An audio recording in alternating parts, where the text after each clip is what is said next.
Sir waste Asia में जो ongoing escalation चल रही है उसके चलते सर ग्लोबल फाइनेंशियल मार्केट्स में एक वोलेटिलिटी देखी जा रही है और भारत में भी सर शार्प इरोजन देखा गया है इन्वेस्टर वेल्थ में। सर ये इंडिया का क्राइसिस नहीं है, इंडिया इस कॉन्फ्लिक्ट का हिस्सा नहीं है, भारत के इकोनॉमिक फंडामेंटल्स अभी भी स्ट्रांग है, लेकिन फिर भी इस जियोपॉलिटिकल ग्लोबल शॉक के चलते हमारी अर्थव्यवस्था और खास तौर पे भारत का बाजार इंडियन स्टॉक मार्केट को एक शॉक लगा है। सर मैं बताना चाहूंगा कि 28 फरवरी जब पहली बार ये युद्ध शुरू हुआ, पहला एक्ट ऑफ अग्रेशन किया गया, तब से लेकर 23 फरवरी दैट इज यस्टरडे लगभग 48 लाख करोड़ रुपीस भारत के इन्वेस्टर्स के इरोड हो गए, मार्केट से गायब हो गए, शून्य हो गए। एफपीआईज ने 52,000 करोड़ रुपए 1 मार्च से लेकर 15 मार्च के भीतर भारतीय बाजार से निकाल लिया, रुपया 94 पहुंच गया। ये तमाम चीजें एक रूटीन करेक्शन नहीं है सर, ये कॉन्फ्लिक्ट ड्रिवन शॉक है। मेरी चिंता है सर कि भारत में लगभग 13.5 करोड़ इन्वेस्टर्स हैं जो लगभग 21 करोड़ डीमैट अकाउंट्स के माध्यम से निवेश करते हैं, और खास तौर पे इस वर्ग में SIP investor, first time retail participant, salaried middle class और रिटायरीज जो लॉन्ग टर्म सेविंग्स के लिए निवेश करते हैं, उनकी चिंता है जो मैं सदन में व्यक्त करना चाहता हूं। सर वेस्ट एशिया की जो जंग है वो हमारी जंग नहीं है, लेकिन उसके शॉक भारतीय बाजार में देखे गए।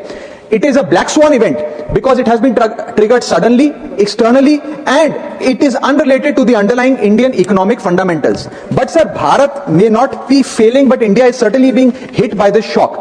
और मेरा सरकार से ये अनुरोध रहेगा that the government, when they encourage citizens to enter the global markets or the capital markets in particular, the government cannot disappear when external shocks hit the household wealth. इसीलिए मैं अनुरोध करता हूं कि कुछ रिलीफ भारत के इन्वेस्टर को सरकार द्वारा दिया जाए। पहला रिलीफ जो हो सकता है सर वो ये है कि रिटेल इन्वेस्टर को टारगेटेड रिलीफ दिया जाए। आज जब भारत का कोई इन्वेस्टर बाजार में शेयर खरीदता है, रिटेल इन्वेस्टर, तो उसे ब्रोकरेज, एसटीटी, एक्सचेंज चार्जेस, इस सर्विस चार्ज पर जीएसटी और स्टैंप ड्यूटी देना पड़ता है, और ये सब जूझने के बाद यदि मुनाफा होता है तो 20% short term capital gain tax और 12.5% long term capital gain tax लगता है। अगर कोई लिमिटेड ट्रांजैक्शन कॉस्ट पे रिलीफ सरकार दे तो इन्वेस्टर सेंटिमेंट बूस्ट हो सकता है। Not asking for market populism sir, I am asking for targeted investor protection. मेरा दूसरा सुझाव है, अगर time bound STT relief retail investor को दिया जाए, एफएनओ सेक्टर को नहीं। एफएनओ सेक्टर में एसटीटी बढ़ाकर सरकार ने अच्छा काम किया, मैं सराहना करता हूं सरकार की, लेकिन रिटेल इन्वेस्टर के लिए अगर एसटीटी का रिलीफ दिया जाए तो एक इन्वेस्टर कॉन्फिडेंस बूस्ट हमारे बाजारों को मिलेगा, भारत के रिटेल इन्वेस्टर को मिलेगा। मेरा थर्ड सुझाव है sir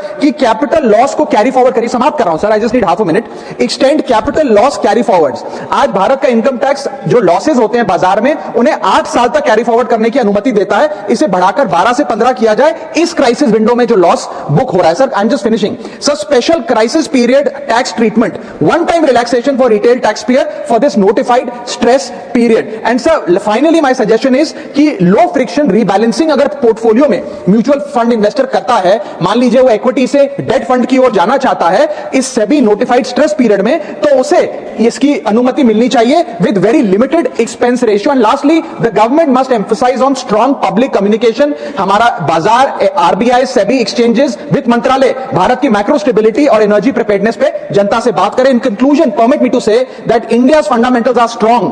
What needs strengthening is the policy shield that surrounds our investors, because this is not our war, but our investors are paying the price. Thank you.